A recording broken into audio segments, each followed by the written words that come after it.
Welcome to our training on confined space awareness for construction.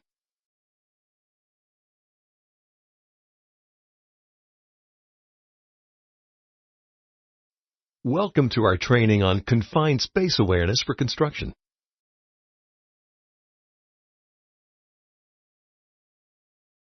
People are injured or killed every year because of improperly entering or working in a confined space. Many victims are would-be rescuers. Potential hazards in every confined space include explosions, toxins, oxygen-deficient atmospheres, engulfment, mechanical dangers, and other hazards. Everyone on a job site needs to be able to recognize confined spaces and understand their hazards.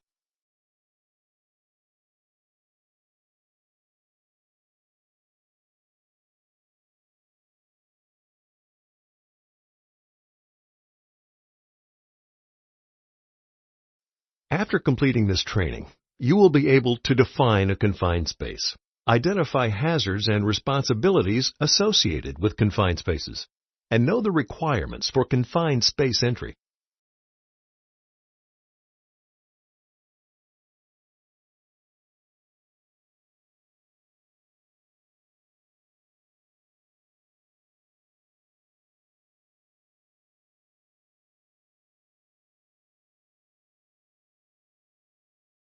After completing this training, you will be able to define a confined space, identify hazards and responsibilities associated with confined spaces, and know the requirements for confined space entry.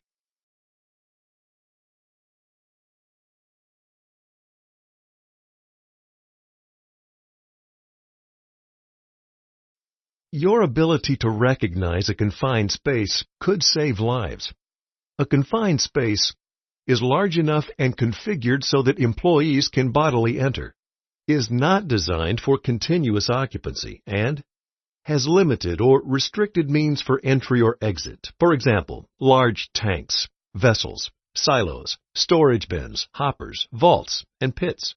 This includes spaces with slopes, slippery surfaces, and poor illumination that would limit the means of egress.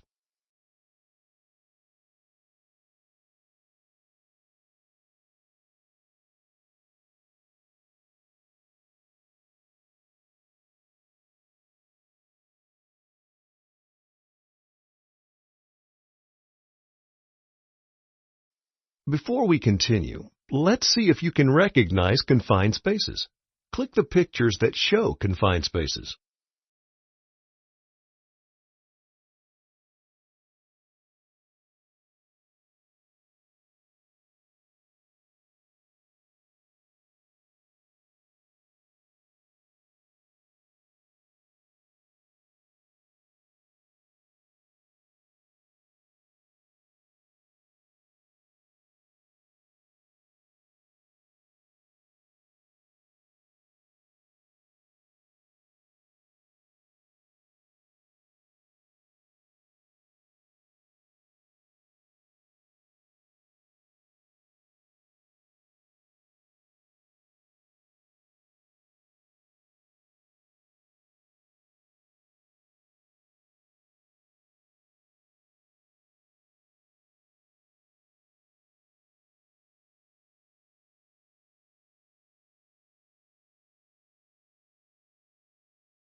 Trenches or excavations can also meet the requirements of a confined space, but they usually are not considered confined spaces if all workers have to do to enter or exit is step up or down.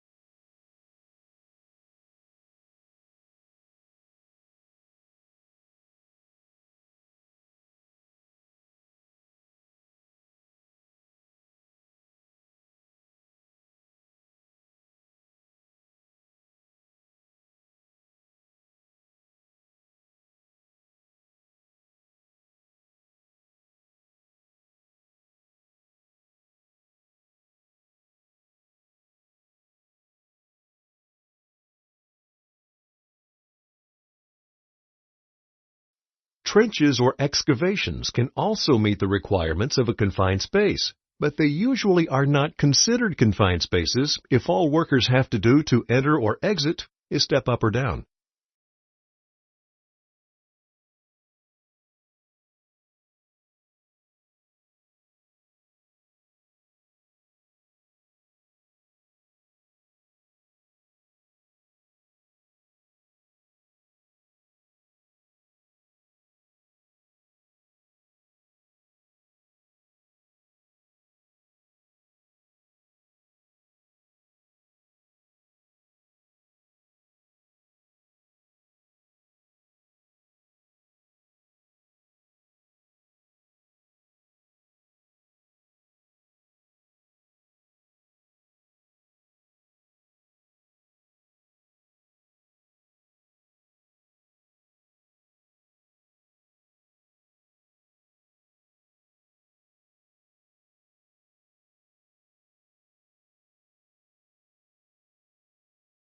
Trenches or excavations can also meet the requirements of a confined space, but they usually are not considered confined spaces if all workers have to do to enter or exit is step up or down. Confined spaces with atmospheric and serious physical hazards may require a permit, a structured approach, and more precautions than a regular confined space. For permit-required confined spaces, that means training the entrant, attendants monitoring individuals entering and leaving confined spaces, entry supervisors, and emergency personnel who may enter confined spaces to assist injured workers. It may also include others depending on the specific situation and hazards. Established permit-required confined spaces should be identified with a sign reading, "Danger, permit-required confined space. Do not enter."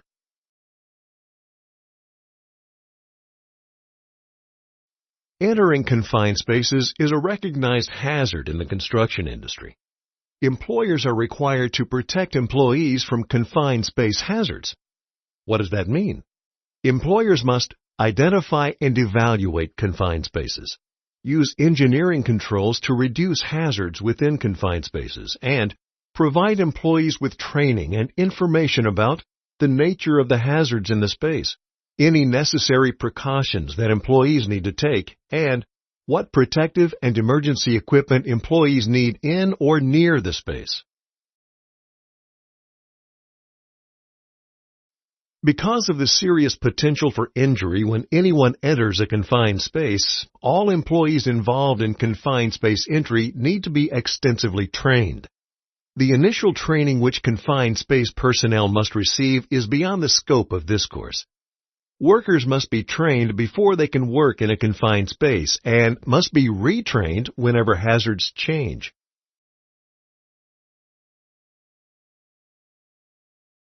Workers' ability to recognize a confined space and understand its potentially fatal hazards is critical.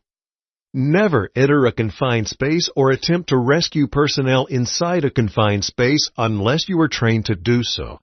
Remember that many confined space fatalities occur among would-be rescuers. As we mentioned earlier, particularly dangerous confined spaces often require a permit and special procedures. Part of those procedures is establishing people in specific roles to work as a team to maintain worker safety. Select each role to see a brief description of its responsibilities.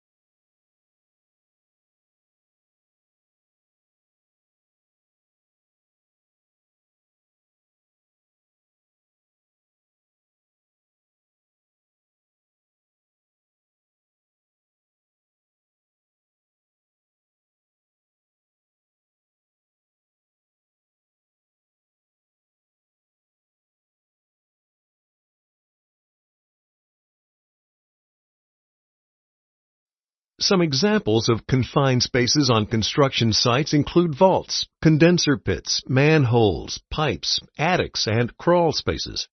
Can you think of others? Remember that confined spaces have limited access, which increases the risk of injury. Moving parts, coupled with the existing hazards of a confined space, can be deadly. Digesters and boilers are especially hazardous because they usually contain power-driven equipment. Such equipment may also contain physical hazards such as extreme heat, noise, and vibration. Some confined spaces may appear to be harmless. However, they may contain very harmful gases. Gases such as carbon dioxide, hydrogen sulfide, and propane are heavier than air and may lie in a tank or vault for hours or even days after the containers have been opened. Even gases lighter than air may build up in confined spaces and take a long time to dissipate. For example, power tools, such as the saw you see here, may produce carbon monoxide that can build up to a dangerous level inside confined spaces. Because some gases are odorless, the hazard may be overlooked, with fatal results. A worker pours muriatic acid into some casing in a pit to dissolve rust. He exits the pit and waits several hours before returning. Do you think there is any danger in the pit at this point? Yes or no?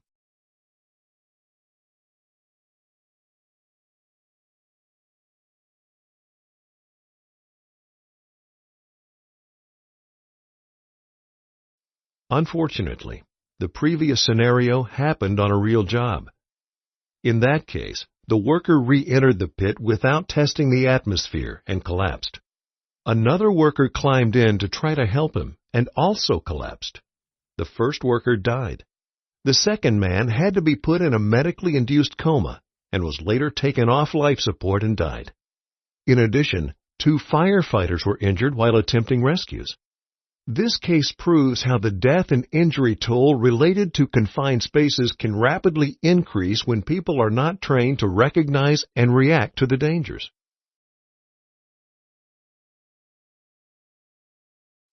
Deaths in confined spaces, like the one we just talked about, often occur because the atmosphere is oxygen deficient or toxic. Therefore, the atmosphere in confined spaces must be tested before entry and continually monitored during the entry. Only a qualified person should test a confined space before entry to determine whether the confined space atmosphere is safe. These tests should check for oxygen level, flammability, and known or suspected toxic substances.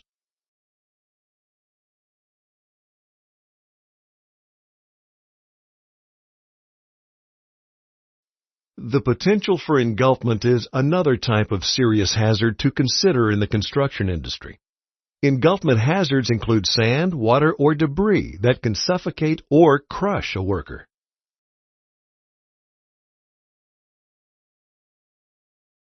You should now be able to define a confined space. Identify hazards and responsibilities associated with confined spaces, and know the requirements for confined space entry. Remember that you should never enter a confined space or attempt a rescue unless you've been trained to do so.